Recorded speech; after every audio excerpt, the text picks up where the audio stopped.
Yan. And speaking of vlog, kasama natin yung live sa studio. Ang isa sa mga vlog din namin ni Papo recently, ang taas ng views. Ay, dalawa sa'yo.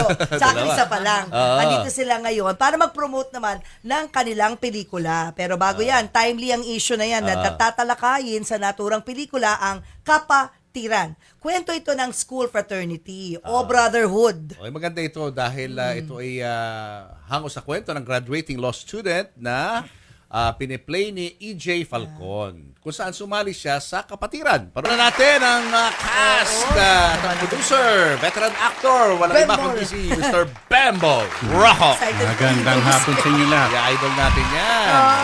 Actress, businesswoman Patricia Javier. Our good friend, Patricia. Yes. Nice to see you again, Patricia. And belated happy birthday. Oh, thank you. At kasama rin natin ang producer, aktor, ano ba, director, producer, lahat na, all around na. Director, producer, Si actor. Del Norte Vice Mayor Marcos Mamay. Hello. Good afternoon. Mayor, welcome. Ito na nga, Sige, controversial. sino ba magkikwento sa amin ng may idea na rin tayo, no? It's about hazing, fraternities. Yeah. Pero ano ang pinaka plot nitong movie na ito para magkaroon ng idea yung mga viewers natin? Actually, yung word na kappa, tiran, yung kappa kasi ay 10th letter of the Greek alphabet po.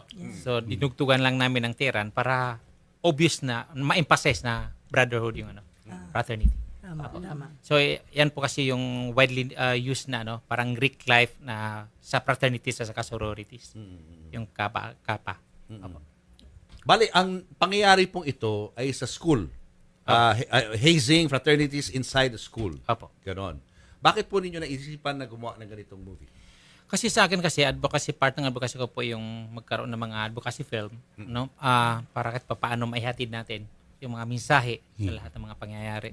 So, yun po ang ginagawa ko mga movie ngayon. Oo. Yung may aral, May no? aral na po. iiwan sa mga manunood. Yeah, tsaka sana may call to action sana. after. Eh, tagal na ng problema ng hazing, di ba? Hanggang ngayon may hazing pa rin Which kasi. is timely din, no? Nangyari yung hazing ngayon. Na parang naging part ng fraternities. Yeah. Ano kaya ang role Na naman ni naging culture. Patricia dito? Yes. Patricia. Ako'y isang mommy dito na May anak na. na may anak na sumali and sa fraternity and then namatayan ng anak dahil sa pagsali niya doon. At ginagampanan yun ni Aljur. Yun. Sakit naman. So, Kwento ka pa lang, aray ko na. Tayo mga nanay, mother's Yes. month pa naman. Oo. Sobrang talaga yung pangyayaring kung, 'di ba, alam mo yung anak mo, pinalaki mo, 'di ba, lahat ginawa mo and then suddenly mangyayari. Ayaw nga natin dapuan Imagine, ng yung dalawa lamok mong eh. poging-poging Oh my anak. God. Di ba? Kaya- Di ba? Magpa-fraternity yung dalawang pogi Kaya, na yun. Oo, and needless to Na say. alaga-alaga ng nanay. Oo, needless to say, pinagbabawalan mo yung dalawang mong boys, di ba, na sumali ng fraternity. Yes. Pero may pros and cons naman. 'Di ba? One would argue lalo na yung mga nandun sa mga frat or mga frat men na may pros and cons naman ang pagiging frat men. Who would like to expound on this? Sir Kasi Bembol. nga, ang fraternity is brotherhood din, di ba? Especially in schools, di ba? Hindi ako fratman eh. Pero marami akong kaibigan ng mga fratmen na ibang kultura nila, ibang ginagawa nila, di ba? Pero malakas na brotherhood ang mga fraternities. That's all I can say. Yeah. Oo. As to the downside of being in a fraternity, especially the initiation part, yun ang kinakailangan dapat itigil na. Oo, tama. Kasi masyadong marahas na nagiging dahilan pa ng pagkamatay. Ikaw naman, Bembol, anong role mo rito? Ako yung pinaka-head ng fraternity. So, Ka. So pala si Buddy. Yeah, Same. Ba't ka na Buddy. naman? Ba't ka na naman? Yun eh. Tapos, anong Continue. basta kasi nga akong pinaka-head, so kung anong pagawa ko sa kanila, gagawin nila at gagawin. Parang gano'n. As a head, parang kumbaga, siyempre, hindi ka na estudyante rito. So, Hindi na, yung parang correct. pinakaano nila. Correct. Oh. Parang mga... Puno. Oh, Yan, puno. puno. ng ano, At ng dinaanan mo rin organisasyon. lahat ng initiation process Siyempre. na yan during that Siyempre. time. Oo. Oo, pero anong point of view mo dun sa role mo? What's your take on your role? Personal naman. Interesting naman. Di ba? Ibig sabihin, kasi nga, it shows what fraternity does, di ba? Mas lalo na sa mga bagong pumapasok. Yeah. Di ba? So, they'll have a clearer vision of how it goes. Parang ganun. Okay lang sa'yo na ngayon parang natatypecast ka as kontrabida. Pero in reality, ang dami mo ng roles na ginampanan na ikaw yung bida, di ba? Ikaw yung mabait. Ikaw yung mabait. Marami rin Happy. ganun eh. Oo, di ba? Yes, oh. Lahat na yata na klase ng roles na gampanan mo. In fact, that's what I was just about to say. Napakarami na ng nagawa. I think may over 300 films na ako nagawa from 1975. Diba? So, marami-rami na nga. Have you ever done parang ganito rin, Hindi. similar? Yeah. Yung mga fraternity friend, meron. amazing. Oo, meron. Isa. Pero saan ka mas, parang mas comfortable? Being a kontrabida or a bida? It doesn't matter to me. Doesn't Sabihin nyo, when I take a role, di ba, I study it, I play with it, and di ba, enjoy myself doing it. You know. Kung sakaling offeran ka, gumanap na Senator Bato. Pwede. Pahig ka? Teka, Bilis agad. Parang na-predict ko na tatanungin mo yan. Bilis Kaya- agad reaction. Oo. Because of Pero, the, pero valid question. As an actor, would you accept that kind of role? Sure.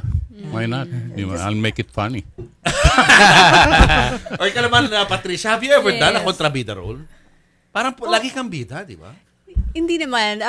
May mga nagawa na rin mga kontrabida sa mga teleserye. But kuya, bago ko muna answer yun, gusto ko muna magpasalamat sa inyong dalawa. Kasi yung last na vlog natin, overflowing talaga. Overflowing. Oo. Overflowing ba yung Ang response. Yung Oo. response, feedback? saka yung blessing kaagad na napanood nila yun. Napakalaking bagay po talaga ng vlog mo sa lahat you, sa aming mga thank you. artista. Yan. At Pinaiyak saka- ko nga to, itong katabi ko eh. Oo, pinaiyak mo Basta din. umiyak eh. Oh, talaga. At syempre, yung portion din ni Tintin na sa bags, madaming natuwa dun sa segment Oo, natin. sabi nga nila, pagkasya mo raw yung kalamay, Oh, yung kalamay. kakalin sa loob na bag. Hindi ka raw maarte kasi nilagyan mo ng kalamay yung loob ng Louis Louis Vuitton. Vuitton. Oo. Pero grabe yung dalawa mong anak. Talagang ang dami natuwa doon. Yung pinakain natin ng balot. Oo, grabe. Hanggang ngayon nga, traumatized yung dalawa. Kailangan pa i-proseso pa rin. Yung palang form of hazing nila. Si Mayor naman, bakit naisipan mo, Mayor, na mag-acting? Dapat talaga, hilig mo rin ba yan? Actually, bago ko sagutin yan, no, so I'll just wanna clarify, no, yung mga pros and cons din. Inadagdag dun sa sige. sinabi ni Kuya Bimbor para kahit paano maintindihan ng mga karamihan. Yes, go ahead po. Una kasi nandoon yung kumbaga built-in na social connection, no? Pangalawa yung parang leadership opportunities. Yung pangatlo, andun din yung kumbaga lifelong na alumni connection din. So, but din kaakibat din nito, andun yung mga negative Kaya nga eh. impression doon. Una, yung heavy drinking, isa din yan. Pangalawa, yung kumbaga risky na hising na practices din. Pangatlo, yung negative na stereotypes. So, yan kasi. Kaya nga, ginawa ang movie na to para kahit papaano, kumbaga eye-opener din, no? Maintindihan ng lahat kung ano yung advantages at saka disadvantages na pag-join ng mga fraternities at saka sororities. Oh, there will always be pros and Apo. cons. It's how you, So regarding naman sa role ko, ako na yung kumbaga mayor na nagpaaral kay AJ Falcon, no? So dito sa Manila, only to find out sumali pala ng fraternity. So ang hirap ng dinaanan niya. Opo, Mayor ka din dito. mayor ako. So kami ang nagpag-aral ng LGU Nunungan. Pinaaral namin sa Manila. Parang nasayang yung Opo. kasi sumali sa fraternity. So, Na biktima ng hazing. Biktima ng hising din. Oo. ano bang if there's one thing good na pwedeng maging effect ng hazing, may naiisip ba kayo? Hindi, that's ano yan eh. Parte ng fraternity nga. No? So, Brotherhood. oo. Marami lang umaabuso. Yun. Yeah. Saka minsan hindi kaya ng katawan. So, Mga sumasali, also, di ba? So, dapat talaga may standby doctors lagi or ambulance. Dapat. Di ba? hindi yata Wala allowed yan. yun. Iba, hindi nga. Iba, Parang diba, illegal nga. Iba nga dinala lang ng barkada. Walang alam mo yun, papayag sa eh. ER, talaga. Walang papayag na ambulansya na magbantay ro kasi illegal eh. Ay, Wow. yan point. Yan ba Oo, point? baka sumabit pa sila doon. Anyway, invite na natin ang ating mga viewers dito sa movie. Mayor, go ahead. Kayo muna. Opo, Luzon, Visayas at Mindanao at saka buong mundo. Abangan niyo po, napakagandang movie. Itong Kapatiran na po, no? Directed by Neil Boboitan. Then line producer ko po si Ate Sheila. Apo. So abangan niyo po. Within this year may ipapalabas po. Within this year. And congrats because you're putting your resources and your talents in the right projects. Thank you. Yes. Trisha, Trisha?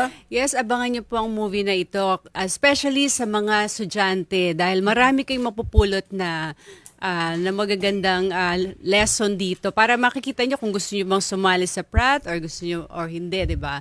Pero sana, in the future kung may mga fraternity na ganito, sana wala na lang hazing. 'Di ba? Siguro yung pinaka-hazing na lang yung magkulot ng buhok o mag-blower, 'di ba? All good fun. Oo, yung fun lang ganon, talaga, 'di tama. ba? Yan.